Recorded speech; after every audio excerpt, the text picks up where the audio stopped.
to Eat Your Backyard, my YouTube channel where I talk about all kinds of things that are edible and non-edible, tropical, subtropical plants. And in today's video, I'm going to do a more traditional how-to video. And it is about the ROBELLINI Palm. And the ROBELLINI is a great small palm. You can see here I've got it planted in some Carolina river rock. And far enough away from the house is another important thing, that it doesn't grow up under the house. And the fronds, you know, when you plant a palm tree, you want to think how wide are the fronds. You know, these are about 3.5 feet, 4 feet wide from the base, so you want to plant it at least that far away, and then another foot or so to allow for the palms to not touch the house. Any one of these palm tree fronds can be a pathway for ants to get into your house, and bugs. So you don't want to do that. But what happens with the ROBELLINI? Now this one is an older ROBELLINI. I've had this one planted here for about 15 years, and you can see that it's this is a really tall ROBELLINI for how old it is actually. But it's been growing for a while, and there are some things you want to do with this palm that keep it looking nice. As the palm fronds get older, they end up dying and getting brown, and then they do not fall off. So you have to keep up on that. And you also want to expose the trunk really well by peeling away this excess, the remainder part of the frond after you trim it. Alright, so I'm just going to show you some things. Now, I do this with all my ROBELLINIs quite frequently, just to keep them looking nice. Another thing is, you can tell this is spring. You can see the seed pods are coming in. Now if you wanted to grow more ROBELLINIs, these will sprout them. And I'm thinking of doing that, so I'm going to leave them on there. Plus I think they just generally look kind of cool. But once they do mature to the point where they're a viable seed, then they'll fall all over the ground, and of course that's not fun to have 100 ROBELLINIs sprouting beneath it. So okay, now here's the key. Oh, another thing, these are like hypodermic needles, these spines. They are extremely, extremely sharp, and they'll go right into you, and maybe even break off once they've poked into you, which is even worse. So you have to be really careful. What I do is I hold it by this part of the palm so I have positive control over it, and then I kind of pull it away from my hand and then trim it as close to the trunk of the palm as possible. Okay, so there's one. Now there's some that, like this, you can see it's a little bit yellowy, starting to die. Anything that meets this kind of criteria, I'm going to get rid of right now while I'm at it, because they'll be that way tomorrow. Now look at how I'm stacking these too. This is a good tip.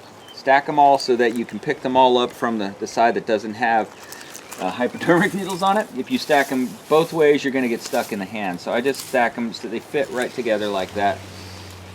Okay, so let's see here. Yep, this one. See, that one had a little bit of the dead ends.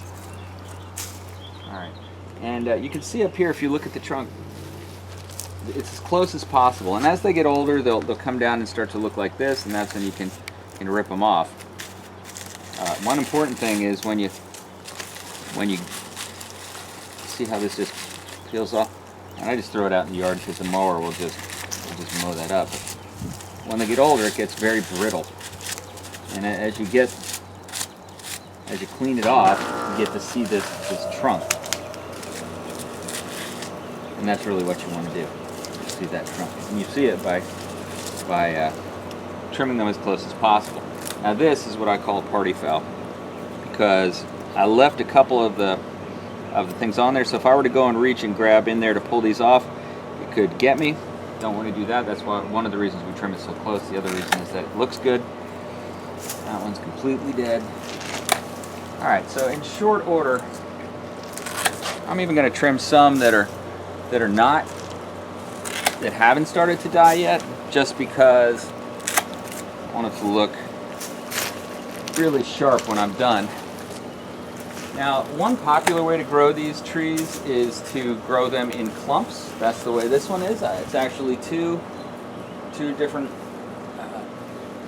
palm trees growing, but it was 3, and the thing was that the third one started to die.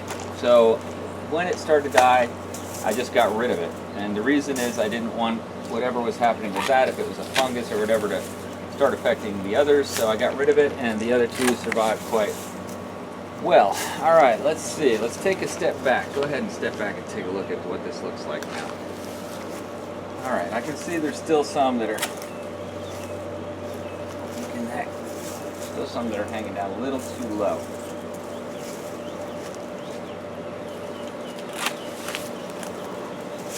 You still want to leave enough of the tree that it can be vigorous, but not so much that you're going to have to trim it all the time, come back again.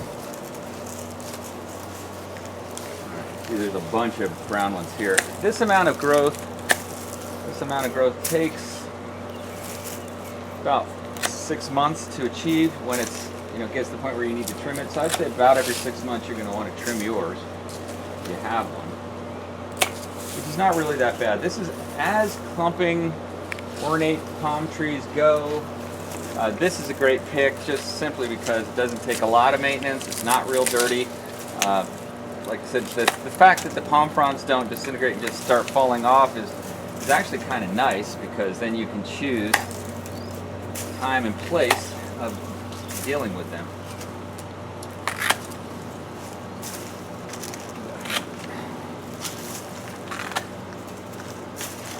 Around the back here,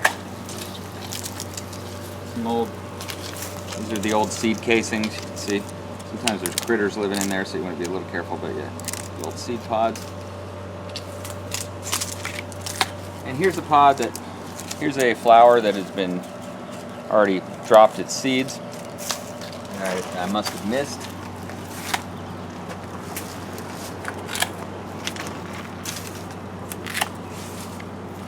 Okay, so that did not take long, and now I've got a nice, come on back and take a look at that.